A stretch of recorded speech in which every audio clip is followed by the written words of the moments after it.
നിങ്ങൾ Chinese bamboo ട്രീയെ കുറിച്ച് കേട്ടിട്ടുണ്ടോ? ഈ മരത്തിന് ഒരു പ്രത്യേകതയുണ്ട്. ചൈനീസ് ബാംബുവിന്റെ വിത്ത് നട്ടുകഴിഞ്ഞാൽ ആദ്യത്തെ ഒരു വർഷം ഒന്നും സംഭവിക്കില്ല. 2-ാം വർഷവും 3-ാം വർഷവും കടന്നുപോകും. 4-ാം വർഷവും ഒരു മാറ്റവും ഉണ്ടാകില്ല. എങ്കിലും മുറ തെറ്റാതെ വെള്ളവും വളവും നൽകിക്കൊണ്ടേയിരിക്കണം. 5-ാം വർഷം കഴിയുമ്പോൾ അത്ഭുതകരമായ ആ കാഴ്ച സംഭവിക്കും.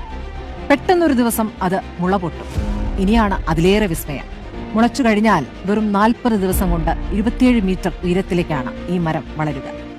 ആ മരം വളർന്നത് വെറും 40 ദിവസം കൊണ്ടാണോ? അല്ല, മണ്ണിനടിയിൽ ആ മരം വളരാൻ 5 വർഷമെടുത്തു.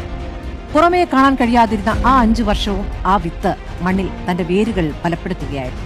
തന്റെ സ്വപ്നതുല്യമായ വളർച്ചയ്ക്ക് ആവശ്യമായ കരുത്ത് ശേഖരിക്കുകയായിരുന്നു. നമ്മുടെ ലക്ഷ്യങ്ങളും സ്വപ്നങ്ങളും ഇതുപോലെയാണ്. നമ്മൾ കഷ്ടപ്പെടുന്നുണ്ടാകും, അധ്വാനിക്കുന്നുണ്ടാകും, പക്ഷെ ഫലം ഉടനെ കണ്ടെന്ന് വരില്ല. പക്ഷേ തളരരുത്. നിങ്ങളുടെ വേരുകൾ മണ്ണിനടിയിൽ ബലപ്പെട്ടുകൊണ്ടിരിക്കുകയാണ്. ഒരു ദിവസം നിങ്ങൾ